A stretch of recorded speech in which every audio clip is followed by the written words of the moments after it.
Good morning.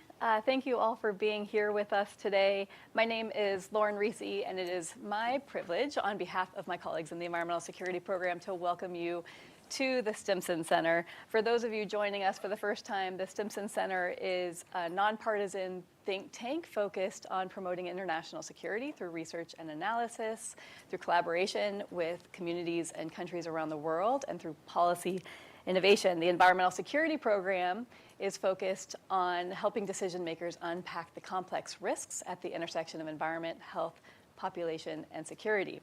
The focus of today's event, closing the climate finance gap in conflict-affected states, is really sits right at this intersection of issues. Changing rainfall patterns, drought, flooding, extreme heat, all of these cut through the threads of resilience that hold communities together. And where institutions are weak or absent, where there's conflict and violence, the loss of resilience is compounded and can in turn deepen instability. But if climate and conflict work in tandem to undermine peace and prosperity, climate finance can be an investment in not just adaptation, but in peace as well. We're talking today about countries affected by conflict and instability, but this is not a single story. Each context is different, and that diversity matters because climate change does not operate in a vacuum. How its impacts combine with existing environmental, population, demographic, political, social, economic issues really varies widely, and those dynamics are what determine how communities experience climate change and how they respond. As our awareness of this has grown, so too has the recognition of the need to build systems, partnerships, and investments that meet the global scale of the challenge and also are grounded in the lived experiences of communities. That's exactly what our speakers today are working to do, and it's such a privilege and pleasure to welcome them to the Stimson Center. I want to acknowledge that this conversation in DC is somewhat constrained at the moment, right? So many of the tools that have been developed over the last decade or so to address these issues in the US government have been dismantled. But I think that we have 600 RSVPs for today's event, right? Not all in person, obviously. But the appetite and the recognition of the importance of these issues, the moment that we're living in and how it is demanding attention has not gone away.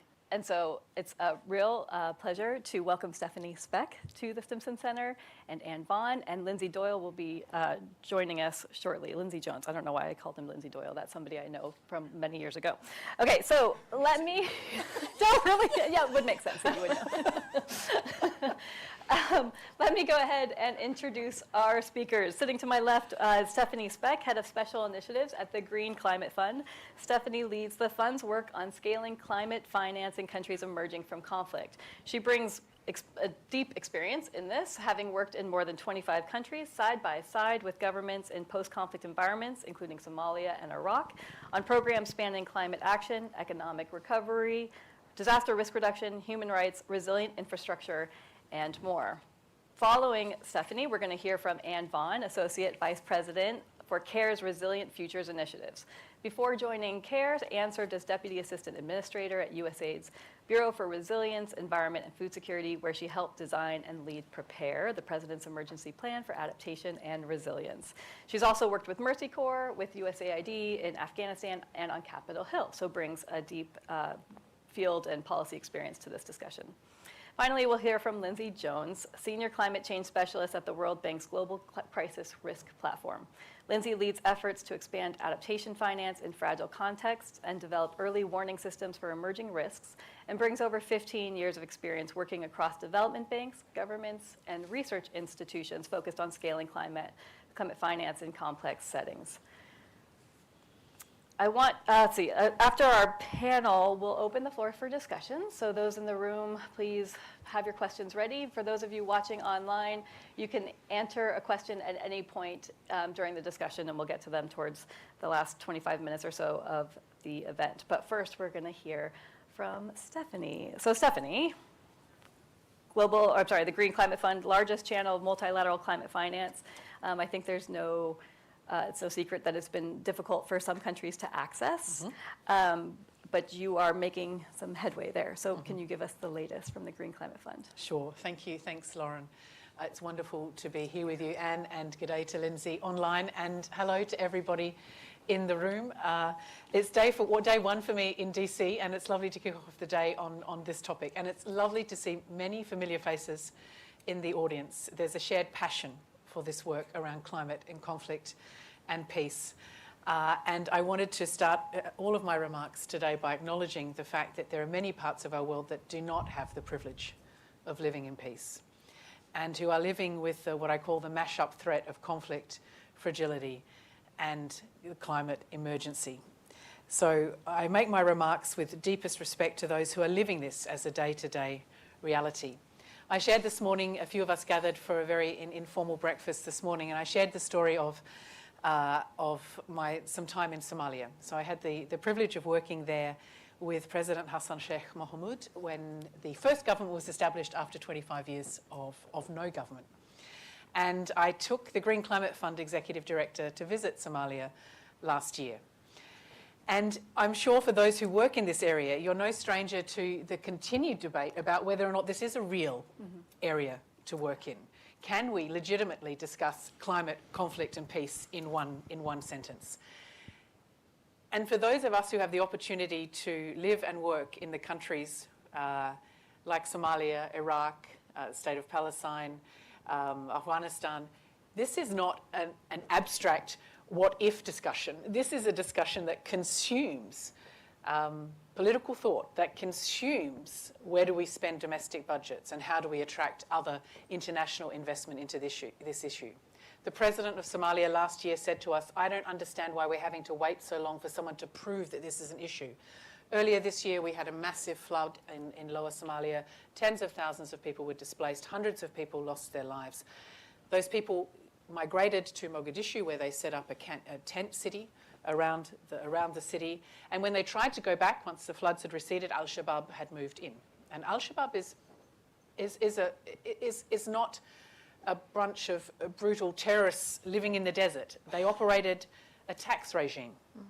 They operate income, export and revenues and those kind of things. So the community was actually unable to move back to farm their land because they couldn't afford the taxes that Shabaab could levy, and strangely enough in a country where the government has no tax regime ability. And so they had to move back to Mogadishu.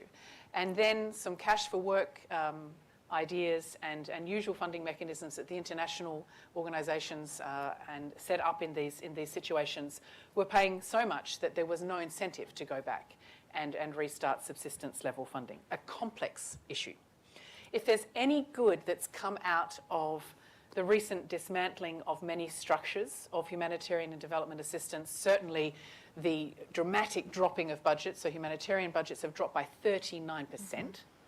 In the last 8 to 9 months. If there's any good thing that's come out of that, it is really that we can finally have this joined up discussion that moves away from a bucket for development, a bucket for peace, a bucket for humanitarian, a bucket for climate. We can finally have a discussion where, as the Green Climate Fund, we can say that yes, climate impact is our first and foremost agenda, but climate impact should also deliver a peace dividend. It should drop humanitarian spending over the next 5 to 10 years. It should enable a country to pursue its pathway to economic prosperity. So we see very much the sense in this mashup or this nexus of work. I've just spent the last 2 days in London talking with a country that is going through a prolonged peace process at the moment. And I have to say that I went in all guns blazing talking about climate finance and was really quite dismayed and alarmed at the feedback that came back from the room, which was climate finance is too tricky, it's too expensive, it takes too long, and we don't want to have the hang-up of having to think we need a solar park when we've got natural gas just offshore. And I get it. And it's also been a particular criticism, not at climate finance writ large, but also specifically at the Green Climate Fund. You cannot talk about a climate emergency and then take 3 to 4 years to get funding into countries. So it is a legitimate concern, and as you raised in your opening remarks. I was happy to be able to say, firstly, that I think climate finance in this space does 2 key things. It's a risk reduction strategy. So if you look at parts of Africa, parts of the Middle East, we can confidently with no joy, but confidently predict in the next 7 to 8 years an additional 65 days a year of more than 33-degree heat. That will decimate the agricultural industry and value chains that many of these countries and communities rely on. It is a risk reduction strategy to bake in a climate resilient approach from the very beginning. And secondly, it is a strategic opportunity. Anywhere around the world, including in the US, the industries that are growing faster, that are employing more people, that are returning more economic dividends are green-based labour forces, green-based renewable energy, etc., etc. So it is a no-brainer from a strategic objective for these countries as well. At GCF, and I've been there 2.5 years, I joined when our executive director joined, and we walked into a wall of complaints. And countries are nothing if not vocal with us about, sorry, I'm tapping my mic, you can shoot me dagger glances from the back, but we walked into a wall of complaints around how long it took us to do things. And over the last 2.5 years, I really can say with great sincerity that our processes and systems have been stripped back, pared down, and reinvented. We now offer a service delivery of 6 weeks. If a country comes to us with a concept note, we will say yes or no within 6 weeks. It used to take 18 months. If it goes into a funding proposal, we will get it to our board within 9 months. So countries can confidently plan within a 9 to 12 month period that they can get sizable, and we're talking upwards of $25 million, sizable investment into their countries, which means that the investment is coming in when the context is still relevant and things haven't moved on. In the portfolio I look after, we've been going for 10 years. We have $2.7 billion distributed or committed in countries at a very macro level that fit into the World Bank's fragile conflict affected settings list. It took us 10 years to amass $2 billion. In the last 12 months, we've programmed $750 million in 18 countries we had never programmed in before. Iraq, Mali, Somalia, Afghanistan. Not Afghanistan, sorry. Afghanistan is still, that's a very close country. I met my husband in Afghanistan. I will get money into Afghanistan if it kills me. Burkina Faso and other places that we had never programmed in before. Somalia we did in 9 months. South Sudan, which will come to our board in October, tap wood, inshallah, we will have done that in 7 months. So there is a part of the fund that is putting the promise on the road and demonstrating to countries that we can be the partner for choice of climate finance that it operates in the trickiest places to deliver climate impact and a peace dividend or a conflict reduction. Thank you, Stephanie. Can I ask a quick follow-up? Because it sounds like you talked about the wall of complaints, right? So what have you found to be the most effective at building trust and readiness on the part of governments and other partners to work with GCF? Yes. A couple of things. One, GCF is really very clear about being country driven. We will not and we do not go into countries and say, please do X, Y, and Z. We do not take a colonial approach, if I can use that word. As an Australian, I feel comfortable using that as a colonised country. We very much wait for countries to tell us, but we know in many of these situations where the government capacity is emerging, it's actually really difficult for those countries to put solid plans on the ground for us.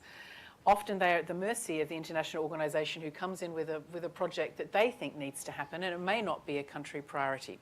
So we provide $4 to $7 million to every developing country that they can use to buy in technical assistance from local organisations, from from universities to say what is it that we need to do that brings the greatest impact. So we're setting down the foundations for countries to be in charge and chart their own territory. The second thing we've done to build trust and confidence is there's two parts to my portfolio: increase investment and improve investment. Over the last year, we've really focused on increasing. Let's get the money out and show that we can do that, including money for the first time directly into government. So in Somalia, the Ministry of Environment will get money directly into their budget to support their work. South Sudan, we're also building an investment. This is a measure of saying we trust governments, not just to come up with the ideas, but to include and operate the money that helps them to implement those ideas. And then thirdly, we're looking beyond governments and government structures to say, what are the local organisations in place? Are they private sector? Are they research organisations? What are the local bodies? Are they development banks that we can directly fund? So not channeling through an international partner, or a regional partner, but how do we use our money to build on the ground capacity, including with the private sector? So those three things I think have been critical for us. Fantastic, thank you. Yeah. Anne, you bring a lot of experience and expertise to this conversation. Can you sort of reflect on what Stephanie has shared about GCF's current posture and how it resonates with what you're doing at CARE, and add anything you would like to the discussion? No, sure, and thanks for hosting, and Stephanie, great to be on this panel with you and Lindsay. CARE is, just as a bit of background, is a humanitarian development organization.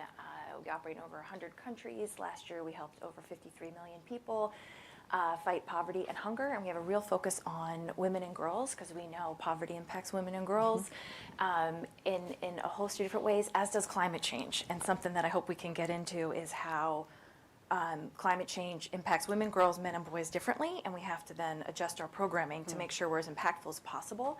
Women are at least 4 times more likely to die in a natural hazard like flooding compared to men. There's a lot of structural issues that go into the vulnerabilities of women and girls, and also what men and boys can be doing and treating them differently and better so that we can collectively address the climate crisis that is happening in the conflict-affected states and in the world over.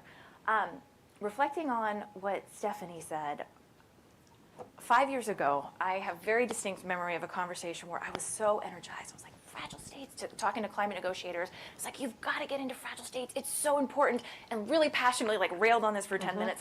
And then after I finished railing, the climate negotiator was like, so what's a fragile state? And I was like, oh man, I'm coming, like we are speaking different languages right now. This is not in the same conversation.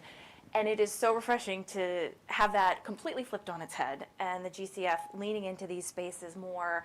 The Somalia, a grant that came through so fast is so refreshing. And so my plea for today is, well, first a thank you, a big thank you, and then both to World Bank friends and GCF friends is let's keep that up, keep the money flowing, and then really, how can we also make sure, to your point, Stephanie, as you're saying, is let's make sure that's good programming too, because there's such opportunity. To Stephanie's point on there's not as much dollars and money in the system, we have to do so much more with every dollar.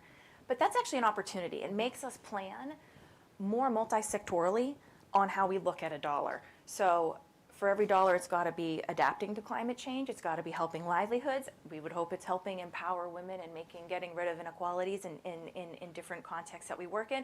And it's building peace. And you can do that. So I have a couple examples from CARE that we could talk about how we go about doing that. A favorite example from Niger, there's a lot of power structure and differences between the elders who control a lot of things, and it can push youth off into more extreme ideology because they are not engaged in their communities. So we had a program where we took that worked with the Met Office and the meteorological data and helped youth in Niger understand it better so they could read the maps, the satellite data, and get into this level of detail, and then bring them to the community elders and help plan your disaster risk management plans together. So all of a sudden, youth who have been excluded from this process and weren't feeling part of the community are front and center in helping solve these problems and dealing with much longer droughts. So being problem solvers and supporting climate adaptation at a very local level. So those sort of opportunities bring community cohesion together. Working more closely with the government and Met offices has huge potential for helping bridge these gaps between local governments, and sometimes if you can really make the magic happen, the national governments and communities, while building climate adaptation and really baking that into the system. I might jump ahead to sort of the financial importance of how we get money to the local levels. I have also a rail constantly on only about 10% of climate finance makes it to local levels where the impacts are being felt by women, girls, men, and boys. We have to change that. And CARE, the World Bank, GCF have all signed something called the Local-Led Adaptation Principles. And we all signed them a couple years ago. There are 8 principles. They're very basic, but they get to make decisions at the local level, get money down to the local level, and listen to the local level. So one of the things that CARE's been doing and that we're trying to push more climate adaptation thinking into is our village savings and loans associations, that we have over 22 million people around the world engaged in these savings groups, where mostly women get together and then save and lend to each other to help build more economic resilience. This is very micro level, at the last mile. Think very rural villages coming together so you can buy a goat and be more resilient when a drought hits. you can take care of your community better.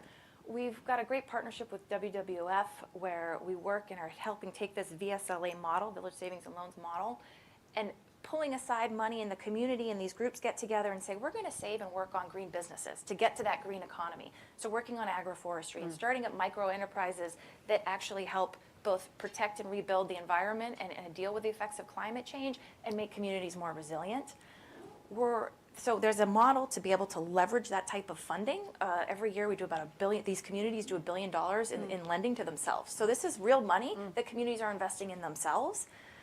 We are increasingly looking at doing this in fragile states and have a VSLA in fragile states program, including in places like Yemen, where we can untap and deal and bring together the social cohesion that comes together when you lend with your neighbor and when you share together, and help can bring that social cohesion, and also work with men in the community to make sure that when we empower women, we're not also putting them at risk in any way, but also bringing men along to make sure that we have strong development. So there's ways to mobilize money in even the most conflict-affected states, and there's ways to really get communities engaged, which are some of these principles that we really need to push forward when we're talking about real sustained adaptation in countries that are really impacted by climate and conflict. That's great, thanks, Ian. Going back to the example that you shared on sort of working with the youth, can you take a minute just to talk about how you navigated the power dynamics with the elders and their perspective on what that means for them? No, very, very good question. And that's the same with just working with men too. We actually have a whole report on working with men and boys and climate, because, and this is one of the ways we look at transformational adaptation and all these kind of wonky development terms that really mean you have to take where are people sitting, where are people coming from? So if that elder, they don't want to feel like they're giving up power. Right. It's that you're lifting people up together. It's this real, like, rising tide, what is it? Rising sea raises all boats. Yeah. Excuse the flood analogy in any of that or whatever. But really making sure you're understanding power dynamics. And there's a lot of tools that we use, the community vulnerability and community capacities assessments that look at what are the strengths in a community. So we're not just looking at, oh my gosh, the world's coming to an end, the tides are rising, everything's, the world. There are also capacities within communities, including like the power that elder has, but let's also influence that in a way that empowers them to be more inclusive. And some of the best stories we have are fathers supporting their daughters and their wives in places like Nepal, where we have forestry groups that have come together, where now working hand in hand with men and women in these forestry groups, there are more women that are running for office, that have been engaged in these groups, because you're empowering women, but also the men hand in hand with that, so that you can have support and votes for different local level government positions. When you take a power dynamic lens, which I think is really important in the conflict setting, but also when we do adaptation, because adaptation can be incredibly political too in any setting. Yeah. Right. Thanks, Ann. Lindsay, welcome. It's great to see you. Can you hear us okay? I can. You hear me okay? Oh, we can hear you too. That's great. Okay, thank you. Lindsay just took a red eye from DC last night, so he was almost here. But now he's chiming in from Geneva, so thank you for making it work. So you're sitting at the World Bank, and I'm not sure which parts of the remarks that you heard, but I know that you've worked closely with Stephanie and are familiar with this space. It would be helpful to hear sort of your perspective from the World Bank on sort of GCF's changing or sort of shifting focus and sort of evolution in this space, and then also where you see opportunities for the bank to be doing more, and just sort of what you're doing right now as well. No, thanks. I'm going to blame that right there on probably some rambling incoherent thoughts.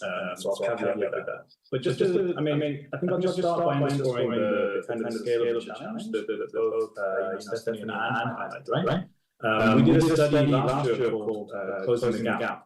And we looked at the difference in terms of adaptation finance per capita values between FCV countries, so fragile and conflict-affected countries, versus non-FCV countries. And what we found was that if you look at the 2010 to 2020 period, FCV-affected countries received about 65% of the amount of per capita finance compared to their non-FCV peers. So it's a really big gap, and it's even more so when you consider that the levels of vulnerability are far higher in those FCV environments. If you look at the ND Game Index, it's one of the indices that many people use to measure climate vulnerability. if you look at the top 10 kind of highest, most vulnerable countries, 8 of those are on our World Bank's fragile and conflict situations list. So there's this huge overlap between levels of vulnerability and impacts on climate. And the fact that we have this large gap is really, really concerning. And probably what's more concerning in a way is that if you plot the level of vulnerability with the amount of per capita financing, what we would hope to see is a line that kind of goes diagonally across, indicating that more vulnerability equals more financing. In reality, you get a flat line. And that's concerning. Essentially, we're saying that climate finance really isn't being prioritized amongst those that are most vulnerable and need it most. And so that's an area that, thankfully, there are some inroads that are being made. Many of the developments that the GCF is doing is really helping to tackle that on the World Bank side, but also scaling up the amount of financing that's going to fragile and conflict affected settings for things like adaptation and energy access, which is really important. But just with that kind of scene setting in mind, just wanted to highlight kind of 4 points that just help situate a bit of this discussion. The first one is that really not all SDG affected contexts are the same, and that's really important for when you're thinking about how you design and implement climate action in a fragile or conflict setting. What's going to work in a high intensity setting where you have civil war or active conflict will be radically different to what you can do and what you can achieve in a place where it's more institutional fragility with no conflict, right? So designing a program in Yemen will be very different to a Burundi or Haiti or South Sudan. So we have to really factor in that context specificity in mind.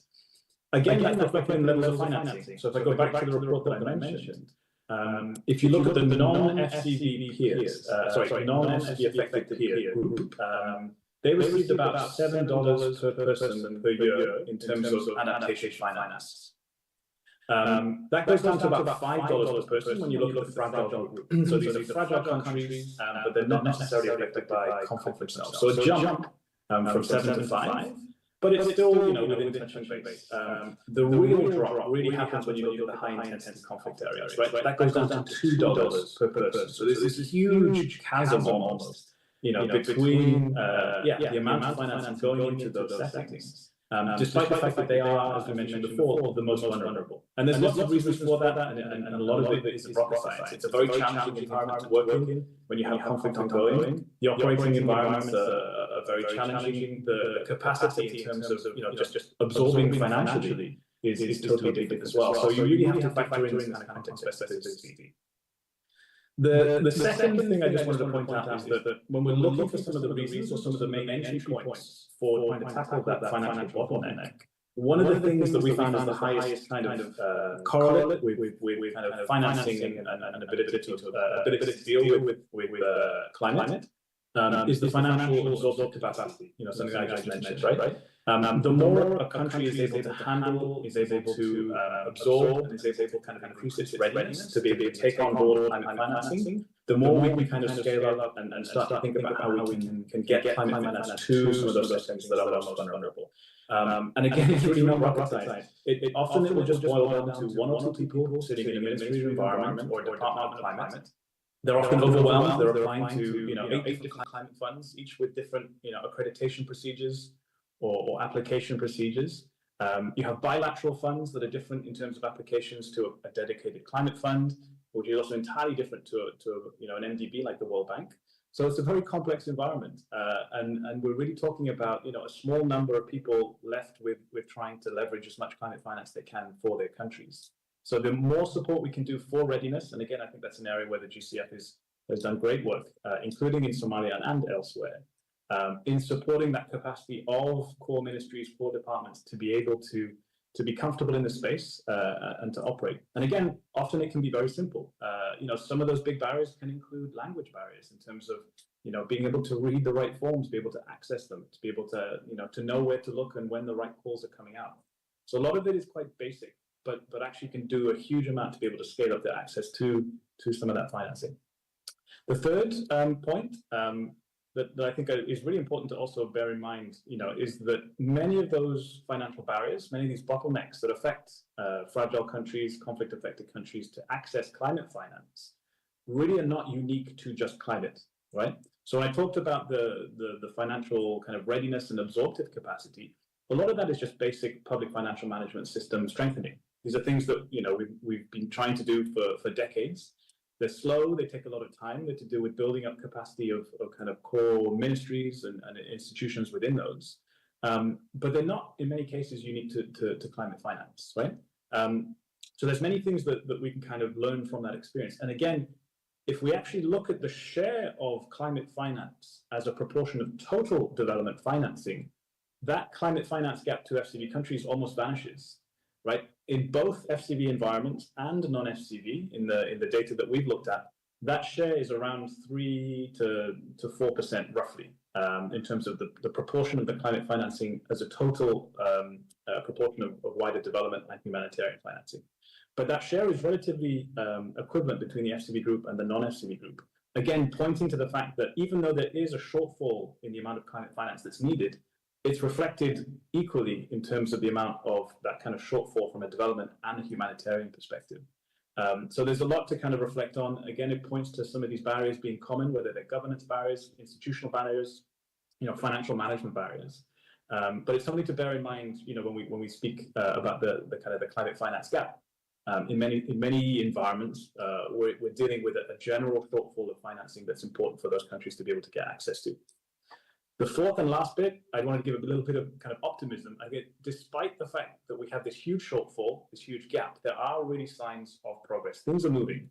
The amount of climate finance going to fragile countries has surged. So if you look at that kind of 2010 to 20 period, which was the study that we looked at last year, you really did see this kind of absolute skyrocketing of financing that comes in towards the latter end. In fact, on the World Bank side, the amount of adaptation finance that's gone to fragile and conflict settings has increased 8-fold between 2016 and 2020, right? So we really are seeing a ramp up, and you are seeing a dedicated attempt by many of the kind of the financial institutions and the dedicated climate funds to prioritize this issue and to scale it up. I mentioned this issue of the share of climate finance as a proportion of total financing. On a World Bank side, actually, the amount of climate finance going to fragile settings as a share is higher than it is for the non-FCV group comparison. So really, we are seeing a kind of a very large shift in relation to the amount of financing, and also the kind of the proportion of that financing relative to total spending. And that's a really, really important shift.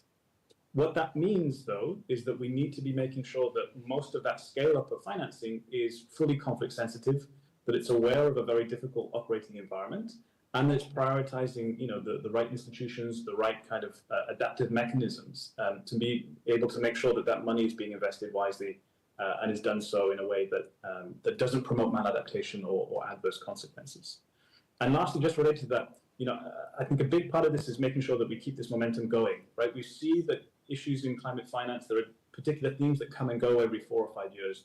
We really don't want this to be, the case for focusing on the fragile and conflict setting areas. We had a declaration at COP28, the Relief, Recovery and Peace Declaration. That was a big deal. I think we spent a lot of time, as a collective group across different funders and NGOs and civil society to get that on the roadmap, and it was very successful. I think since then we've had a bit of a dip in terms of momentum. So, I think it takes collectively a lot of effort to try and raise this issue as a key one, and try to think about how we now actually do things in practice. One area that on the bank side we're trying to do so, we're actually in the process of launching or collecting data to launch a flagship report on the peace and social dividends of climate action. And our hope there is really to give a translation of the conceptual side into the practice. How do you actually go about implementing climate action and delivering climate finance in some of these different settings, and what does it look like on the ground? So I'm hoping that some of these activities will help us lift and keep that momentum going forward, and it'll take everybody on board, whether it's from an MVP perspective, whether it's from the vertical funds like the GCF, or from NGOs as well, to really kind of lift us up and keep that momentum going. So happy to share more, but those are kind of the insights from my side as a first glance. Thank you, Lindsay. I want to ask Anne and Stephanie, all three of you really, if you have any responses to each other's comments that you might want to share before I ask a question.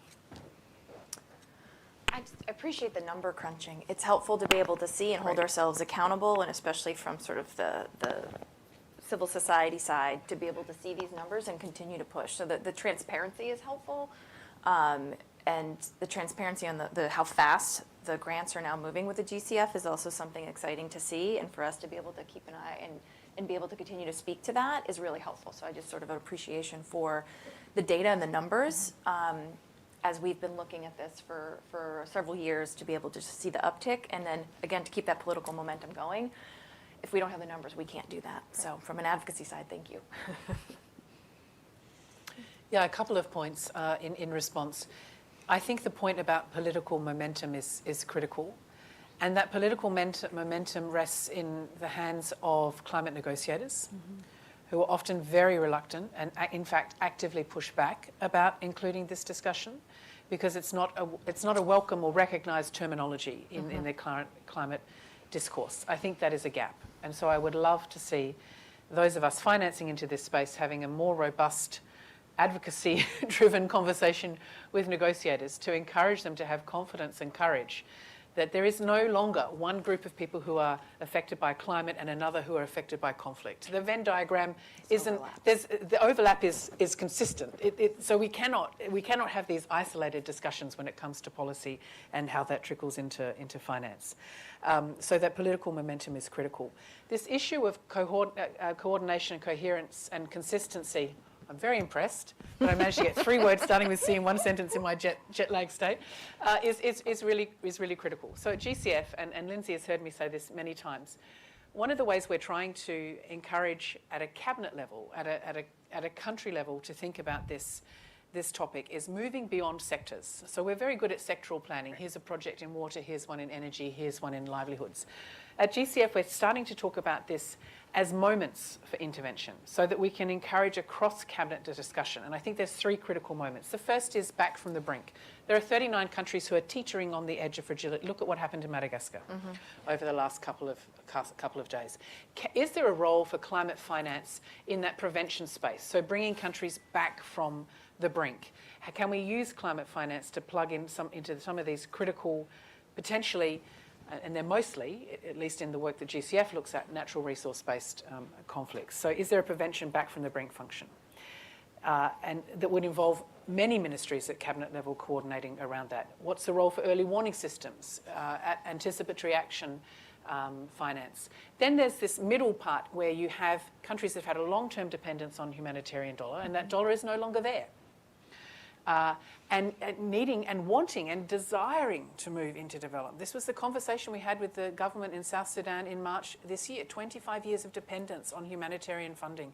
A whole generation now of government leaders who grew up in camps, were schooled by UNICEF, looked after by UNHCR with tents, health needs taken care of WHO, and desiring of moving out of this paradigm of having to rely on external help. So is there something that we can plug in using humanitarian structures, but that help build into resilience? And that could be parametric insurance. That could be looking really clearly with social protection initiatives with governments that make sure that health and education and economic departments work together. And the third moment of intervention is this post-conflict. When we're looking at countries like Syria or the state of Palestine or Iraq, which have huge reconstruction needs, and there's massive amounts of money that's being discussed. You know, the figure that will likely come to the Cairo conference in relation to Palestine in November in Cairo is somewhere around 53 billion. At the moment, none of that climate informed. So we are building in a redundancy to the most significant investments we are making in the most vulnerable places. So how do we use climate finance to plug into that situation and turn this discussion around for those long-term sustainable investments? And the third point, and I'll finish my remark at this point on this, is how do our finances increase the viability of the state? So as I said earlier, GCF is really starting to experiment with this. How can we put money on budget of different governments that allow them the control and the power to make their own decisions and fund what they think is necessary? It's interesting for me looking at the differences between Somalia and South Sudan. Somalia, the World Bank's work in the public financial management system has been exemplary. So there's around $700 million that goes through from donors already into the on-budget support for Somalia. In South Sudan, it's zero. That directly impacted the amount of money that GCF can fund. because we don't have confidence in the systems.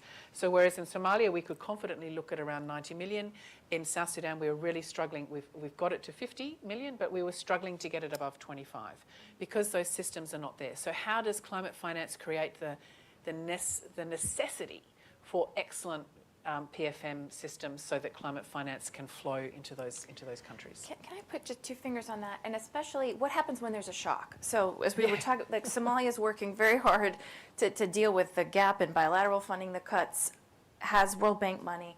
But what if there's another? We had, in the Horn, we had 5 consecutive failed harvests. Livestock is if it's not, it's just horrible, difficult considerations. Our team is still doing amazing work and able to, work with livestock, do regenerative ag, rangeland management, all these wonderful things. But if another shock comes in and we don't have built into the system, like the World Bank has that catastrophic, so that you're building into that broader macro system, flexibility, so that you don't have to pay back a loan the day after there's been a flood that wiped out half of the Puntland or whatever. So that, I think, on the macro level, and then on the project level we talk about with, say, GCF or other climate finance coming in, I think climate finance, it's a little bit more traditional in its funding, and we need it to look a little bit more flexible and humanitarian. So if you're going to have to change a budget line, you're going to need a crisis modifier, like all these sort of like technical terms that let you be flexible to be able to respond to a drought, to beyond pre-positioned fodder. So when the grass isn't growing on one side, you can already have fodder and your livestock doesn't die. So there's the tricks, for lack of a better, the decades of experience from all that humanitarian system that helps you be able to understand the shocks better on communities, letting us program to that as well as we do at the government. So it's sort of a 2-track level that I think is important for us to build into the system too. Lindsay, I'm sure you're going to jump in, but can I make one point before you do? Just on that. So we've worked really hard at GCF in our programming in this space. We are traditionally very difficult to negotiate with once something's on the ground, and we take a long time to restructure, and our threshold for restructuring is rather low, speaking candidly. So this has been a really interesting area of discussion within the fund when I've said let's put money into the really risky spaces. But it turns out it's possible. So with our deal with FAO in Somalia, we asked them to be very deliberately tolerant of risk and to program. It's an agricultural food security value chain project. And I said, please don't bring back the communities that already have investment. Let's take it into the areas, these borderlands where Shabab is sometimes present, is sometimes not present. Let's really see if we can push funding into the very, very under-resourced, underserved, trickiest areas of the country. And let's have a list of communities, let's call them communities A, and let's just build in a very simple mechanism. It's not rocket science. If you can't get into that community for 30 days, you switch to community list B, and so on and so forth. And you don't need to come and ask us to do that. That's built. You need to tell us that you can't get into community A. But something as simple as that immediately represents. There's so much fluidity and adaptive ability within the system once we free up those constructions. And it's based on humanitarian funding. Where can we go when the door opens? Where can we rush in? It's also led to some very interesting discussions with a memorable discussion I will never forget with our legal department about a pastoral program in Mali. And our legal department, when I said I want to build in the similar flexibility, said, yes, Steph, but where are the cattle going to go next? And I really cannot predict that with any confidence. So let's just have a range of possibilities for where the cattle will go next if there's a flood. But that building in flexibility from the start, it's not difficult. It will save us millions of dollars in renegotiated opportunities and give countries the ability to react quickly when contexts change. Yeah. Lindsay, we're all looking at you. Do you have anything you want to add? No, just to absolutely echo everything that Steph and Anne said. I think the issues of political momentum, coordination, those moments of intervention and the shock responsive and flexible kind of toolkits is really, really important. Maybe just one thing to pick up back on what Anne was saying earlier around the need for better numbers as well. Just to kind of highlight that, anything in the climate finance space, especially with FCV, it's more of an art than a science at the moment. We have such poor data. It's so hard to emphasize how little we actually know in terms of where the money is going and is it going to the right place. I'll give you an example. One of the reports that's most widely used often quotes, the comparison between, fragile settings and non-fragile settings. as fragile having around $10 per person, and non-FCB settings having about 160. So a huge gap, right? Absolutely massive. If you take away the small island states from that non-FCB group, which is not a very big group of country, using the methods that they have, that number for the non-FCB group goes from 160 down to 9. So it's a huge drop, right? And almost a parity then. So you almost say that there actually is no climate finance gap. So this is not to bash that report, but just to say, it just illustrates how small changes in your methodology, if you're not transparent, if you're not open about how you're kind of calculating some of these things, can make massive differences. And we really do need more people looking at this. We need more people kind of trying to align how we also measure and report and transparently kind of assess climate finance to these settings. Because at the moment, you can make up any numbers almost that you'd like. So that's why on our side, we're really trying to promote the kind of the transparency, trying to make sure that we're doing this in a way that's honest about some of the limitations, but also tries to push us in a direction that doesn't get too focused just on numbers, right? The numbers are there to make the case. The case is already there, so we're just fine-tuning that case. Now we need to think about action. What do we actually do, given that we know that there is a gap? And where is it that we focus? So our hope at the moment is to say, doesn't really matter who has more and who has what. We really want to hone in on where is it that the priorities are, what sectors are the ones that we need to focus on, and how is it that we actually get some actual change going. So that's our hope as well with some of this research, and to kind of translate that numbers into actual action. Can I make, I appreciated that, Lindsay, and I might make a plug for, don't let the perfect be the enemy of the good on the numbers too, especially on gender. We have a very hard, if not impossible, task of tracking climate finance on gender. But there's a stat I used earlier this morning. CARE does regular surveys of the women in communities we partner with, and interviewed 13,000 odd women in conflict-affected states. So everywhere we've been talking about, we were interviewing 13,000 women, and 91% of those women responded and said they were already helping with the response and trying to improve their communities. 91%. So going to sort of Lindsay's point on let's go where the action is. We know women are huge agents of change in conflict settings, in dealing with adaptation and dealing with climate change, and making sure, even while we don't have good numbers on where that climate finance can go, we know that some of the solutions and some of the actors are already there on the ground to make sure that women or other marginalized groups who are, again, most impacted, that women are 4 times more likely to die stat I referenced at the beginning, let's fix that. That's right. A good target to have, too, in these settings of making sure how do we work on and empower the local communities that are most impacted. That's great, thank you. I am conscious of time, and I know there are probably questions in the room, and we have a few questions that have come in online. I want to ask one question that builds on a theme that I've heard sort of across your remarks. Stephanie, you mentioned increasing and improving the finance piece, right? And you mentioned locally led strategies and initiatives that can be built on, right? Recognizing that people living in the communities have usually the best sense of what they need. And are already doing things that can be added to. And Lindsay, you mentioned the importance of conflict-sensitive climate responses. And so thinking about, when I was previously at the Wilson Center, we had a line of work called Backdraft, looking at the unintended consequences of climate responses that are not conflict-sensitive and how they can unintentionally introduce new tensions, right? You don't want to build a wind farm on a contested piece of land, or extract minerals from a community that is already dealing with social and environmental degradation, doesn't have safeguards in place, right? Those minerals being to power a renewable energy transition. So going back to your point about improving some of the structures, right? I know that can mean a lot of different things, and part of it is what are the models of financing that can be put in place to ensure that we're doing no harm at a minimum, right? And then yielding those peace dividends in an ideal world, and thinking about how the role of organizations like CARE in really being able to elevate that community-led work, right? And Lindsay, what does conflict sensitive mean in the context of giant giving by the World Bank? Not giving, but giant, right, sort of financing provided by the World Bank. Who wants to start? Anne. Well, I might be a little scattered because there's so much in this very good question, and we were just talking about pastoralism and not being able to predict where the cows go. Right. And it's uncertainty, right? There's It's some like, how do you uncertainty operate in that. uncertainty. But this gets to also looking in our programming with our communities and helping train and empower our communities to know about climate change and variability. So when you have pastoral herds that now go through farms in the Sahel during a different season because the grass is changing and your planting season is changing, not by a day, but by weeks.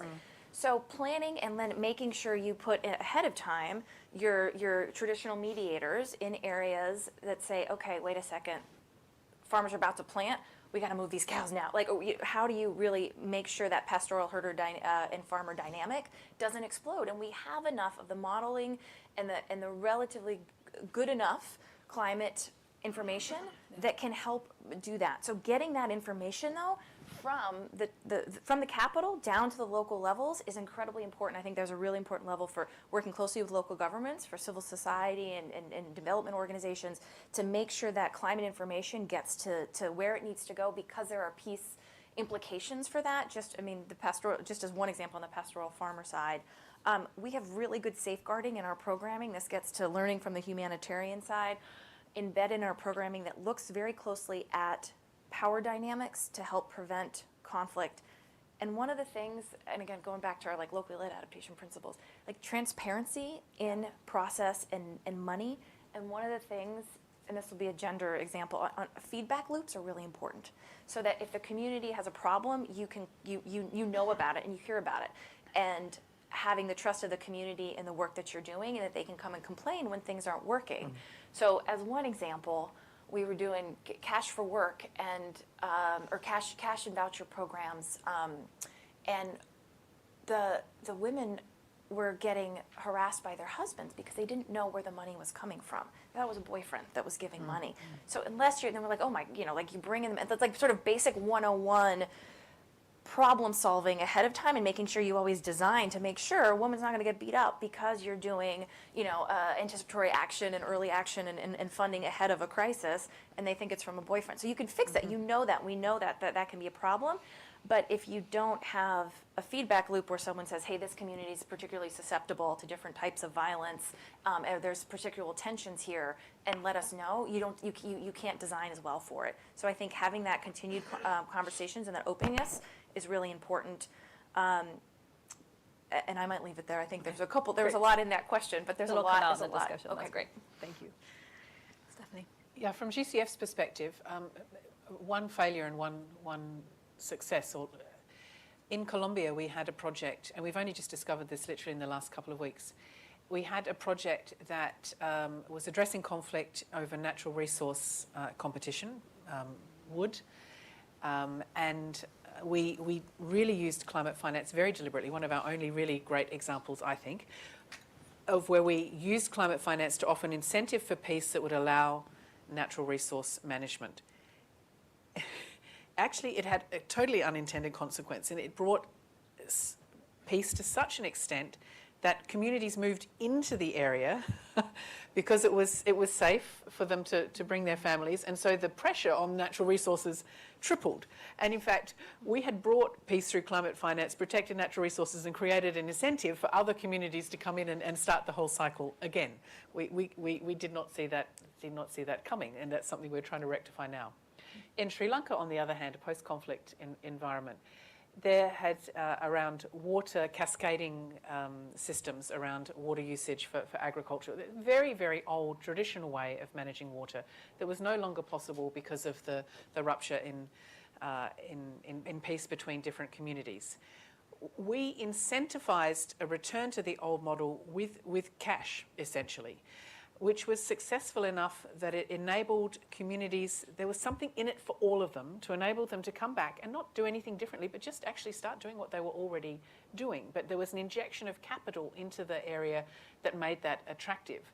And so, as I shared this morning, that model now, but that took us 18 months to 2 years of constant dialogue with the communities to enable that to happen. It wasn't just that we brought in cash and 1 week later it was fixed. It was a 2-year process, but it's been so successful that that governance mechanism now is being reflected in the national to local structures. And Lindsay, that's what we're hoping to contribute to your flagship report.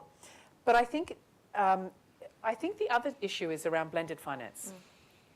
So yes, it's a no-brainer that you would firstly go into these communities with grants. Absolutely, you don't want to increase debt burden or anything else like that. So grants, grants, grants, and we're seeing this very much in the work that we're doing at GCF. But grants actually don't inculcate a sense of accountability or ownership. So at some point, you do need to reach, if I can use the word transactional, you need to think, where is the crossover point? Where is this threshold where we've stimulated something, we've stimulated a change in practice or behaviour or policies or investment through grants, but can we then build in a system of finance that builds in accountability and sustainability that isn't just always reliant on external money coming through?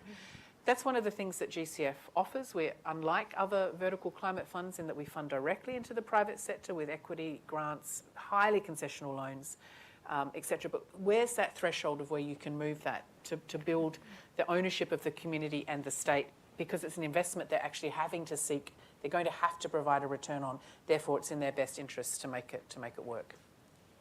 Thank you. Lindsay. Yeah, I guess so. What does FCV or conflict sensitive programming look like in practice? Maybe 3 things. One is context is key. Right, so there is no one-size-fits-all to FCV or conflict-sensitive climate action. Right, you can't copy-paste what worked in one setting and assume it's going to be exactly the same in another, because of these different contextual factors. Because we know there's different intensity levels or different capacities and needs, it really does need to be tailored. And doing that is not, it doesn't again require rocket science. Good political economy analyses before you design a project. Understanding your context, working with local partners, working with governments and civil societies in the design, of any kind of a program before you, go in and start investing. Those are really, really important. The second bit is, I think there's an incentive here. If you invest in social outcomes, if you invest in some of these things that will help address the root causes of fragility, conflict, and violence, even if it's not the primary kind of objective of your climate project, you will get these dividends, and they will pay off. They will pay off not only in relation to making your climate action more likely to be, successful and sustainable, but also you'll get these peace and social dividends. And that's a big part of what we're trying to kind of highlight through this flagship report that we're supporting. So really investing in some of the intangible, softer social elements of the project, even if it's a project on a climate side that has, more of the hard infrastructure or mitigation or kind of clear kind of adaptation priorities, but don't necessarily have, core target areas on the social side. And then maybe the third thing is really the need to plan for complexity and for flexibility. I'll give you an example. One of the case studies we're looking at the moment is a project that's implemented in Ethiopia. It was supported by the Dutch Ministry of Foreign Affairs, and it was done. It was launched before the Civil War. Halfway through the program, the escalation in conflict occurred, and the project itself hadn't even thought about any of this, in terms of the implications of its project. It had to cease. It had to completely shut down for about 18 months. And essentially it had to relaunch as a version 2.0. But in that relaunch, they did absolutely rethink through the project from an FCV perspective. They thought about how further escalations could impact. They thought about the impact of their project on local conflict dynamics, resource kind of tensions, and whether and how it could exacerbate. And it put in contingency measures. It sort of said, okay, this is the scenario if we see no further escalation. Here's what we see if we see entry points, and here's what we'll do, if things get, or if things remain the same. And that second project has been incredibly successful, right? So you learn a lot from, unfortunately having to go through some of those past errors. But the need to embed that into the design where you have, some accountability, you have some flexibility, you have some contingency baked into that project, it really will give you those kind of dividends. And it's not, in an FCV environment, you won't be able to predict, what will happen and when, but you are at least, prepared and able to think through different scenarios and different options. So, those 3 things, at least for me, are some of the practical steps. There's lots you can kind of take away in terms of how to do it in terms of more granular, but thinking through those 3 broad buckets really does help about how you translate the conceptual side into what you actually do in practice from a programmatic perspective. Thank you, Lindsay.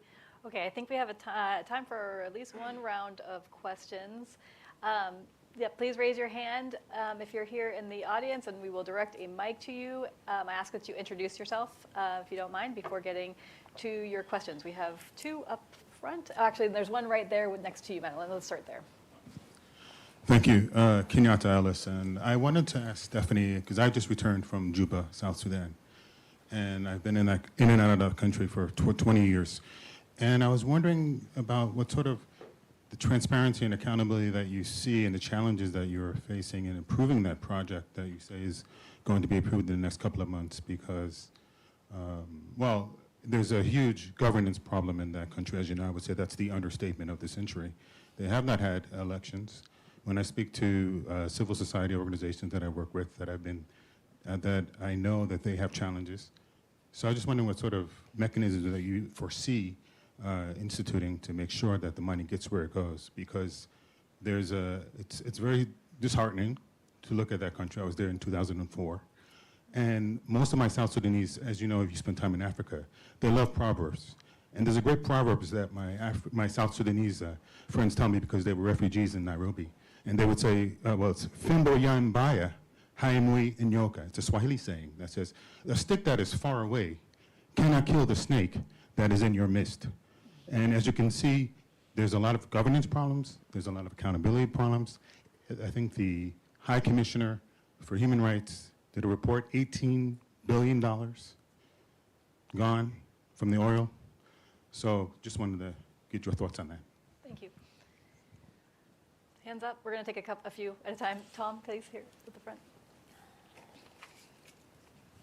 Hi, thank you. I'm Tom Ellison with the Center for Climate and Security. I'm wondering if anyone on the panel can respond to or elaborate a little more on this idea of like really near-term dire climate adaptation needs, and then this wider kind of universe and more forward-looking universe of prevention, and maybe some of those less intense conflicts, but more, institutional fragility and instability in the countries where, thinking about the fact that we know that climate change impacts will be intensifying, somewhat regardless of our emissions work in a similar way over the coming decades, right? And all else held equal, the countries today facing a certain amount of climate and conflict pressure, tomorrow that next ring of countries might be facing a similar amount of pressure. How do you think about prioritization and minimizing kind of trade-offs between the needs of today and that sort of ounce of prevention is worth a pound of cure, potential in that wider circle of countries? Thank you. Thanks. Can you pass it to the gentleman right in front of you, please? Really quickly, hi, thank you. I'm Max McGrath-Horn from Magnitude Global Finance.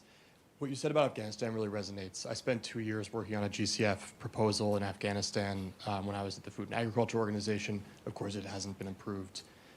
When I left, it hadn't been submitted, so that wasn't a fault of the fund. But one of the challenges we ran into there, among many, and I don't mean to put up the wall of challenges we ran into, but was a lack of climate data. And I think this links to something that all three of you have been talking about on the panel of how can we lower the barriers when there really are not necessarily easily proven with primary data links between a climate risk or vulnerability and a fragility or instability or conflict issue. We know they're real, right? No one needs to prove it, like your colleague, I believe, in Somalia said. So specifically, what advice would you have for anyone in the audience who might be working on GCF proposals to address that issue moving forward with the idea that the new executive director, as you said, is looking to be more flexible in this area to specifically overcome issues, for instance, where GCF activity managers, CIC2, the Independent Technical Advisory Panel might have slightly different perspectives on what's required to justify interventions. Thank you. Thank you. And then let's take one more from this gentleman here. Hello, Andre Marchand, former USAID. One question I have for you, listening to you guys talk about kind of all this contingency planning and thinking through the different climate and development issues and humanitarian issues or how they're all linked. There are many of us who worked on these issues intensively for years. And while the funding may be gone from the US government federal perspective, the networks, the expertise, the passion for that work isn't gone. And so one question I would have for you is not just, at the expat level, but at the local level. We've got a lot of very smart, qualified people and organizations that could be leveraged for this work. And so how would you go about doing that? Or at the very least, supporting those organizations or those people to start their own organizations or find other ways to contribute in a meaningful way to this problem that we all agree is very important. Thank you. Thank you. I'm going to add one more from online. And then what we'll do is a final round of just answer the questions that you feel prepared to answer, and any closing statements you want to add. And then I'm going to turn it over to our closing speaker. This question is touching on bringing finance to borderlands or areas controlled by non-state actors. So during conflict, control of land is shifting, and non-state actors are known to govern their spaces and even work with local organizations. You were talking about this in the case of al-Shabaab, right? Sort of setting up structures. How do you work to guarantee the finance does not end up entirely in the hands of these actors, or partly, I guess you would say? And what are the monitoring mechanisms in case investments in projects are on land from a displaced community? I would add to that, how do you support those communities that are perhaps sort of under the control of non-state actors without supporting non-state actors that are working out of the law? Yeah, we'll come to that one last. Yes. All right. No, okay, so we have a question, Stephanie, about the Juba and accountability there and sort of the governance questions. How do you balance near-term needs and long-term prevention? Advice for organizations that are looking to work with GCF in terms of how to communicate sort of the balance of priorities.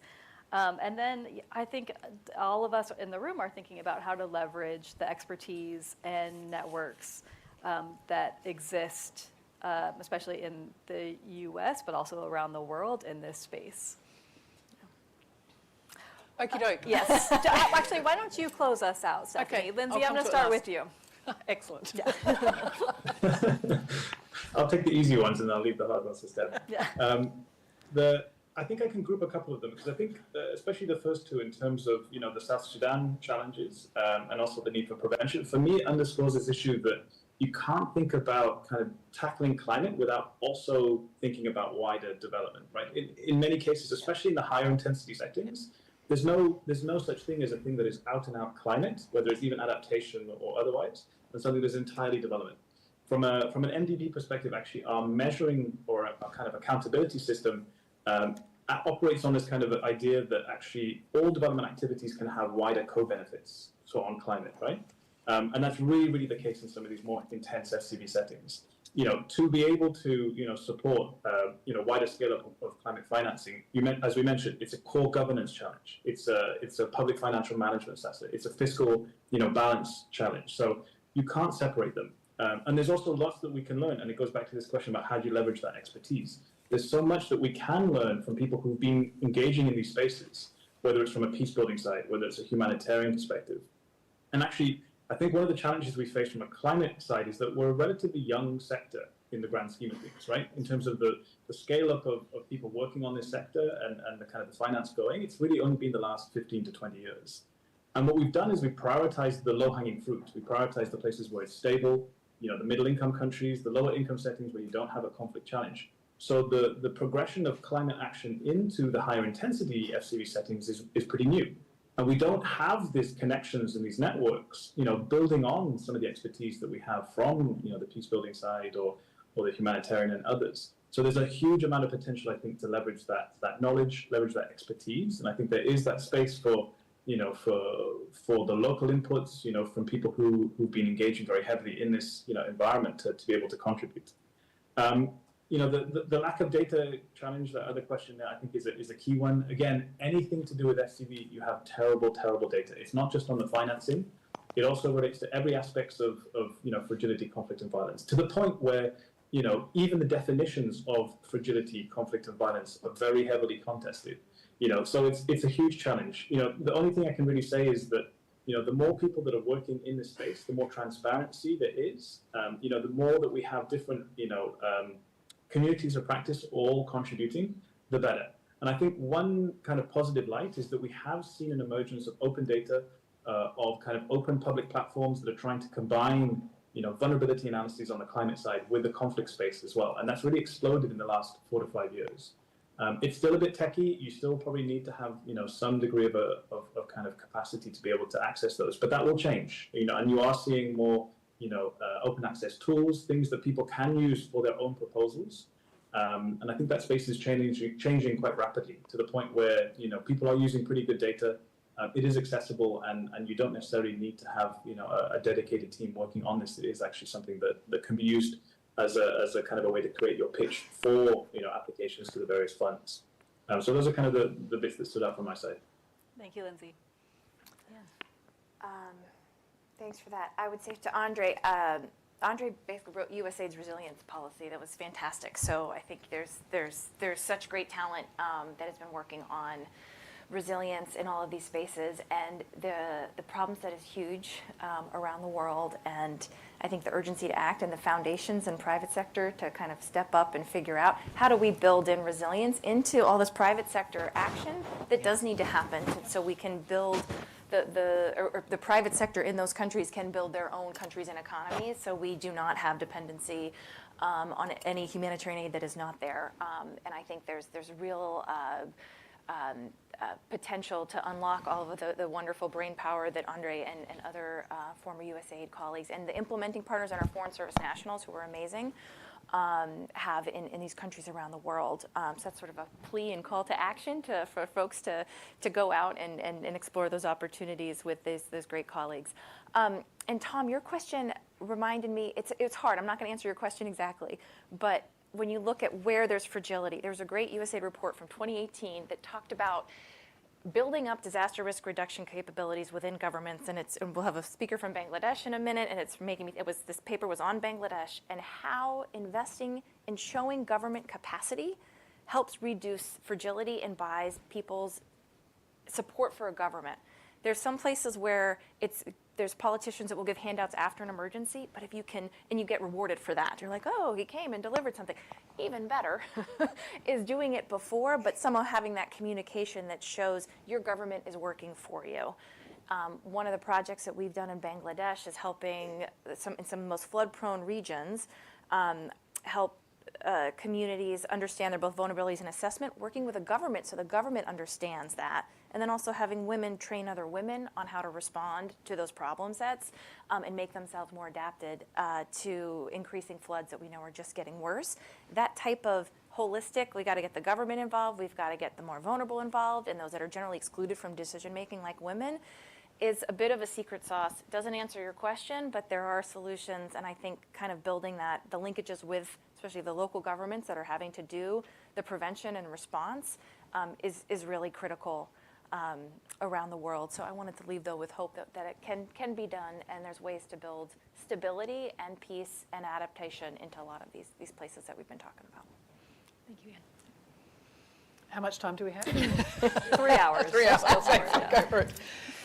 I just want to pick up on what Lindsay said about development and climate and going hand in hand. And I think the big test case for our community is coming up in November in Cairo in the discussions around the reconstruction for Gaza. If there is not a conversation there that deals with the reality of political resolution and economic sovereignty, we will know that actually this test case, that's the big test case, that we're going to have to fight harder on every other level. And that test case that is operating and playing out with such big stakes happens day to day, I think, in this discussion that we have around climate and fragility and conflict.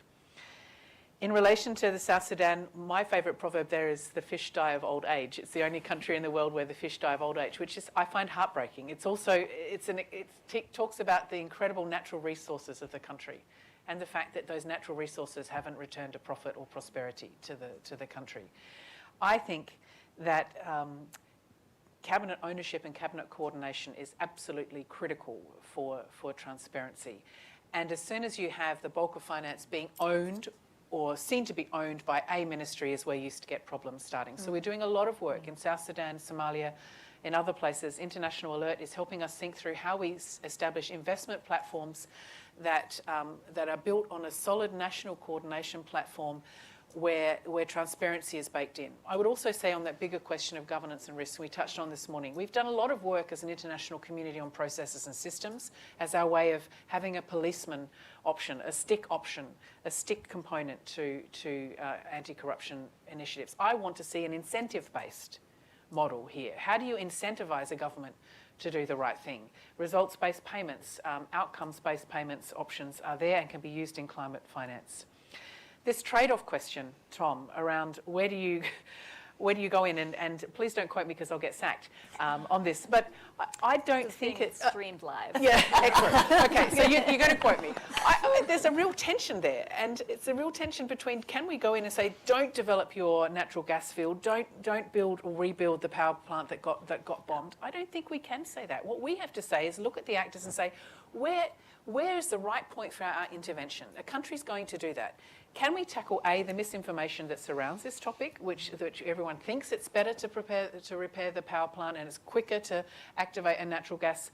In fact, the renewables energy space is quicker, more efficient, and returns a greater profit. We know it. The facts are there. We just don't want to believe it. So tackling misinformation.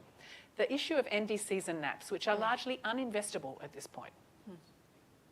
So how can we work with countries to say in your development plans, how are you making sure that these policy documents and frameworks you have open the opportunity for investment that allows this discussion about the right time for the right investment? GCF proposals and what advice? Firstly, I'm really proud of the robust system we've built. It's frustrating for a purpose. It should bring quality. We are also frustrated, but it should bring quality and rigour. But I think there are also several improvements. So now I hope that in organisations that are interacting with us have an account, a business partner, a person rather than the 30 that you may have had to deal with before. A partner who can reliably answer your questions. That's really critical. But secondly, at least in my area of work, we are deliberately sitting down with ITAP in 2 weeks. We're about to start our programming guidance in this space. So how does GCF program? We're involving them right from the start. What do they want to see? Not that we will tick all their boxes, that's not our job, but let's start with a common understanding so that we get rid of some of these problems later down the road. A lot of passion, and how do we harness it, Andre, from you? I really feel, and it makes me quite emotional to think of the waste of talent, the waste of resources, the waste of investment that has shocked the system in some good ways and in mostly really bad ways, and I don't have a quick answer. And I wish I had the ability to build my team out and as quickly as possible. I think that one of the things that can continue to happen is this agitation. This agitation is absolutely critical. This movement that has gathered around needing to do things the right way, no matter what might be the government policy of the day, I think is critical. We need to continue to educate, we need to agitate, we need to continue to lobby and talk about what is working, why we know it's working, and the benefits that brings. And the non-state actors and the trade-offs, okay, this is where I really get sacked. I'm not a purist. I think we go in with a lot of judgment into these places, and I have seen the good that has come out of bad actors. I've seen a lot of bad that's come out of bad actors too. And so I think that there is a fine line that we need to straddle. But if we come in with this colonialist Western idea that we need to bring in and transform from our perspective, we start at the wrong angle. As we said this morning, what is there that is healthy enough for us to plug finance into? The situation will always be a trade-off. How do we make that trade-off return dividends? And my last point is the importance of narrative. The overwhelming importance of narrative. We have lost a lot of time in not being clear about our numbers, in not being clear about the transactional benefits and concentrating this argument from a moral perspective. It is a moral decision we need to make, absolutely, fundamentally. But it is also about securing the prosperity and peace of countries. How do we make that argument? How do we make it the same way to the same people at the same time? And I'm encouraged that there's a whole universe of people here and online who are dedicated to do that, and you can count on the GCF as a trusted partner in this endeavour. Thank you very much. I'm going to ask you to join me in thanking our panel, and then I'm going to introduce our closing speaker. So thank you very much to Stephanie and Lindsay. Thanks, Lindsay. Yeah. I think we could sit here for the rest of the day and ask more questions and have a really wonderful conversation, but I know that other institutions are calling for your time. To close today's conversation, we're delighted to have Lutfi Siddiqui as a special envoy on international affairs to the chief advisor of the interim government of Bangladesh. Lutfi has extensive, Lutfi, you can come on up to the stage here.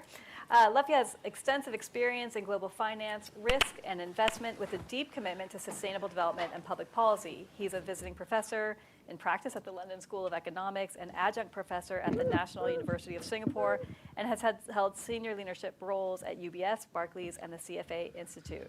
So he's bringing a sort of thoughtful perspective that combines so many of the different aspects of this conversation from the perspective of Bangladesh. Thank you for being with us. Thank you very much. Thank you all for giving me this opportunity. The energy level and the type of energy here is very different to what's going on over there at the World Bank, IMF. Perhaps a lot more feminine energy as well. I feel like I've been kind of rolled out at the end to mansplain everything, and also so much passion. I mean, you guys don't take a breath in between your, there's just so much to say. So really appreciate it. The other thing that's distinctive here is that there's data, there's stories, there's actual local experiences, and I love that approach to global issues. I think we've had a phase, a few decades perhaps, when global basically meant buzzword bingo. You started with very general terms, and I could go through an entire speech without saying anything concrete, but just do a random word generator of buzzwords. So really, really appreciate it. I was typing away on my phone because I loved the examples and the data. I mean, I had no idea about the numbers, how precipitously the numbers decline as you go from various degrees of fragility. So thank you very much for that. I really appreciate not only the opportunity to speak, but also to sit there and listen to you. Bangladesh is, for those of you who don't know, is unique in many ways. We have 135 other countries that have higher GDP per capita, and 95 other countries that have a bigger landmass than we do. But if I were to ask you, in terms of population, where does Bangladesh rank, what would be your answer? Is it in the top 30, top 20, or top 10? So how many people would say top 30? Top 2.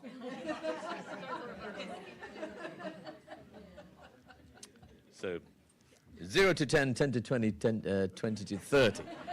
Let me rephrase that. So from 20 to 30, how many people? There are a few half hands up there, okay? 10 to 20. And the other one, 0 to 10. It's the 8th largest country by population. There are 7 countries in the world that have more people in them, of whom only 2 of them have a younger population than we do. So our median age is about 25. And none of them has even remotely the kind of density, the population density that we do. So we are the most densely populated country in the world, apart from city-states, and it's a large number of young people crammed together, cheek to jowl. That's the context, and then you superimpose the fact that it's also one of the most climate vulnerable places in the world. From Bangladesh, some of the global dialogue on climate change seems ludicrous, because you're talking about average temperature rise, you're talking about net zero by 2050. Climate change is here. It's just not distributed evenly, and Bangladesh is exhibit number 1 when it comes to the physical hazards of climate change that buffet the country on a regular basis. So if we talk about climate finance, again, over there at the World Bank, you'll hear about the gap being in the quantum of trillions, but how the actual money that gets to where it needs to go is really trickles. And within that, adaptation doesn't get much time under the spotlight. It's a lot of it is about mitigation. And again, from Bangladesh, if you look outwards and you go back to first principles, what caused climate change? It's cumulative emissions. Where did those cumulative emissions occur? What is the marginal emission of an average citizen in Bangladesh versus some other countries? And therefore, why the focus only on mitigation and not as much on loss and damage or on adaptation? And then you superimpose some of the other countries that you spoke about today, which is the fragile and post-conflict states. And then it becomes a way more complex challenge. At the core of the challenge is that there is market failure.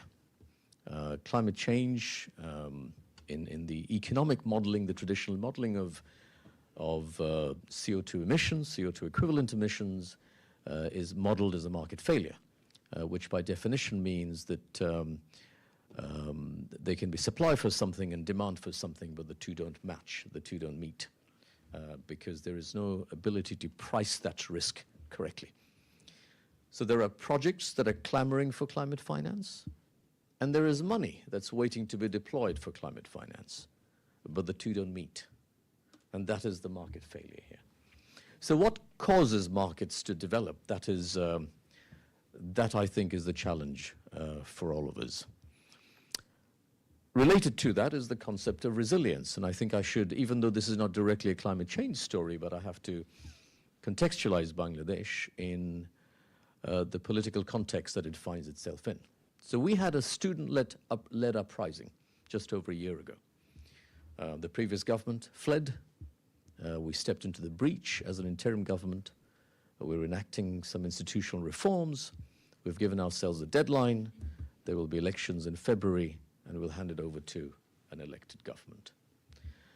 And the reforms that we're talking about are mainly around governance, mainly around institutions, mainly around ensuring that people's potential can be realized. The impediments at the moment are some physical, some structural, but a large part of it is just corruption, institutional degradation. And the government is headed by Nobel Peace Laureate, Professor Muhammad Yunus. He has many things to his credit, one of which is he has a concept of the framework of the 3 zeros. He talks about zero poverty, zero emissions, and zero concentration. Zero poverty is a reminder to us that the previous fixation we had on GDP growth is a reductionist concept and can be downright dangerous if you're only focused on average GDP and not looking at what's happening to the bottom cohort. And that's why zero poverty forces you to think about the inclusive or otherwise nature of your growth. Zero emissions is shorthand for the need for stewardship when it comes to nature and climate and air quality and water quality and so on. And zero concentration, sure, of wealth, but also zero concentration of power. One of the hallmarks of corrupt autocratic systems, like the ones that the one that we have maybe, is that people in various government positions have unlimited power that cannot be challenged in the moment. And so one of the reform initiatives we have is how do we institutionally design offices so that no one holds extreme power at every level. It's not just about whether you have a dictator at the top of government or not. So I come back to now within the institutional construct, how do you build markets? And why do we not get markets? And it's because mainly of information asymmetries. So those who have a project that they need funding for are sometimes not able to convert the project into a financial product. Is it a loanable product or an investable product? And how do I define that and credibly communicate that? And so for that, I draw inspiration from what the Singaporeans have done with this transition taxonomy. So It's driven by the 3 Ds. So in order for any market to be created and to flourish, you need data, you need definitions, and you need disclosures. So do we have, what's the basis for information? Let's collect the data. How do we categorize the data? Let's agree on some definitions. What is fragile? What isn't? And then let's agree on some disclosure standards so that we all have access to the same information based on which we can price the risk accordingly. And so I think we need to really focus on enriching that taxonomy and maybe have a more detailed one for conflict-affected states. Before I was in government, and the place I will be going back to when I'm done here is at the London School of Economics. We have a project. There's a wonderful professor, Dr. Mary Martin, and she runs a project called Human Security Business Partnership. She's written a book called Corporate Peace, which I really like. And that framework I just mentioned, I'm on their advisory board, and it's on the website. You'll find more detail on that. And that is an attempt on how to provide structure to fragile and conflict-affected states so that well-meaning multinational corporations, well-meaning banks, other financiers, do not just jump in headlong into a conflict or a post-conflict area and inadvertently flare things up because they don't know what the context is. So it's a very good structured way of approaching that. So that's what I think we need to roughly do, is try and standardize it as much as possible, because we do really need money at scale coming to places like Bangladesh and for causes like adaptation. So I thank you once again for your time, and thank you. Very nice talking to you.